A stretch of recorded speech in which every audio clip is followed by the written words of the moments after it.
Hey, welcome back to Inside Indiana Overtime. I'm Alex McCarthy of Inside Indiana, as usual, joined by Evan Hoopfer of the IDS. He's always been with he's been with the IDS the past couple of years, but he's changing roles a little bit. He covered football this fall, and now with some change-ups that they're having in the sports department. He's going to be the men's basketball columnist from this game onward. Evan, welcome to Inside Indiana Overtime. Your first game ever covering in Assembly Hall. What was it like?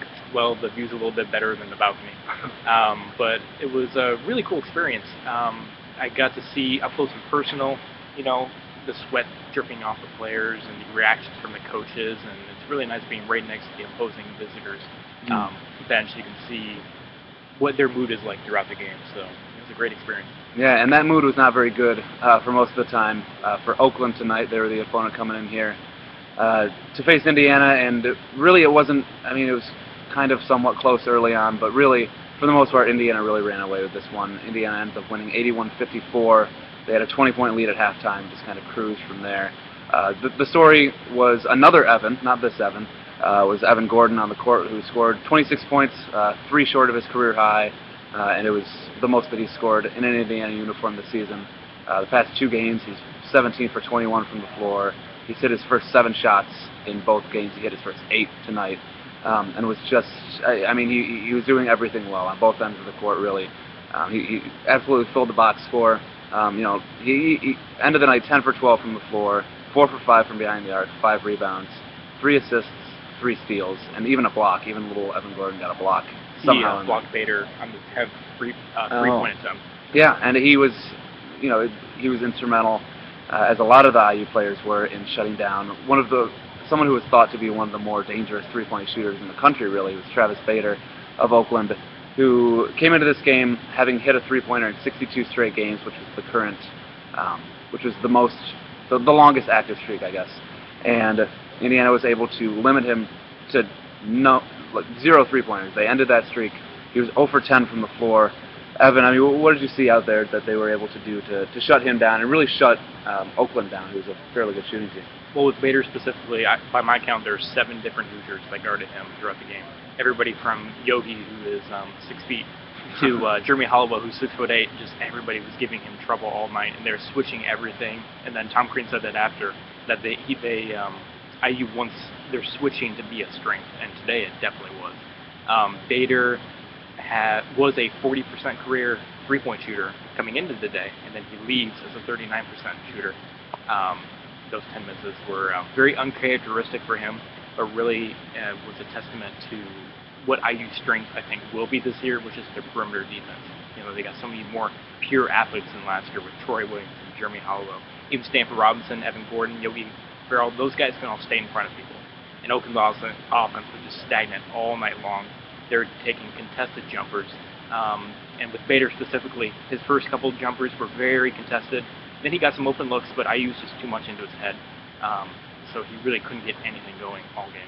Yeah, and like you mentioned, a lot of those, especially those young guys, like you said, Troy Williams, some of those longer guys, Tom Crean said after the game that they recruited in order to play switching defenses and be able to just throw all these kinds of different various guys at you. And one of the keys in that was who Crean calls kind of his coach on the floor, was Will Sheehy, senior forward, who kind of has struggled this year on the offensive end, but has been very vocal in terms of helping guys on defense, both in practice, which we heard today from, I think, Luke Fisher, and in games, where he's kind of pointing out things and he's kind of telling guys, this is where you should be, this is, kind of what we're trying to do here. And it's interesting to watch Sheehy be kind of more of a quiet leader, in terms of not yelling at guys, in terms of he's very vocal in terms of talking to guys and telling them this, that, and whatever. But he's not getting in guys' faces. He's not really living up to that reputation that he had as a little bit of a bad boy in his last couple of years. And his season has been really interesting to watch, just because of the frustration. I mean, he missed all 5 of the shots he took today, but he was still able to get 8 rebounds and a couple assists and really help out on defense. So it was interesting to watch that, and we saw, as usual, a lot of the young guys carrying the scoring. Troy Williams had a good night, had a really quick start, I think, and was a little bit maybe quiet later in the game. Yogi Ferrell, of course, he's going to get his points. Maybe it wasn't as efficient as maybe you'd like. He was 4 for 10 from the floor, but he got those double-digit points and was able to help run the offense. And then Jeremy Hollowell actually fairly quietly set career highs in rebounds and assists tonight with 10 rebounds and 4 assists, even though he really struggled shooting the ball and scoring on a couple open looks. But Indiana was able to get some open looks inside in kind of a large part because of their ability to get inside and slash. And we saw Evan Gordon kind of cutting through guys. I mean, Evan, I think you wrote about that a little bit, about Indiana's ability to get inside quickly. I mean, what did you see from him specifically tonight? Well, it was really kind of a joy watching Evan Gordon just around the rim. He's only 6 feet tall as well. He's not a very tall guy. He's not a great athlete, but he can sure finish around the rim. He understands the little angles that you have to take to get around a certain pick, and he understands where the help is coming from. He's just a very intelligent player.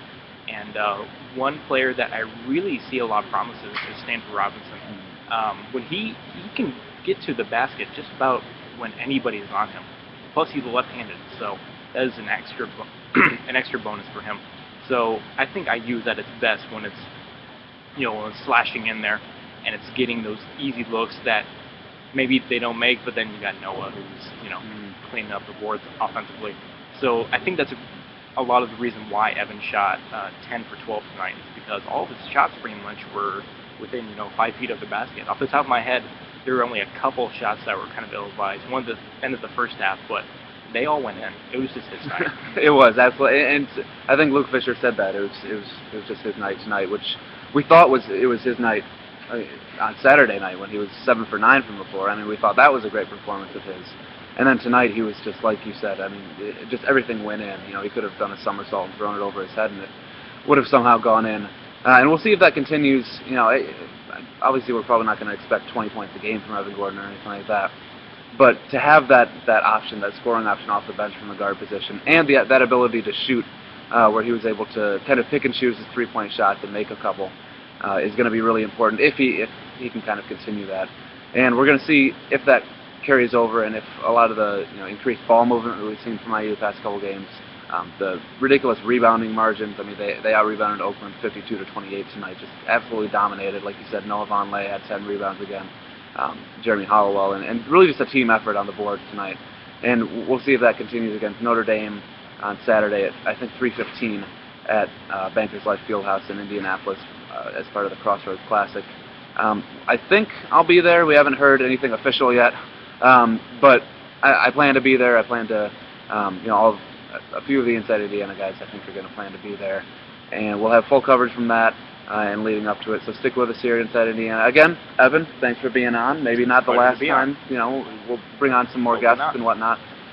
But yeah, Evan Hoopfer from the IDS. Read his stuff and continue to read our stuff, obviously. I'm Alex McCarthy with Inside Indiana, and you have a good rest of your week.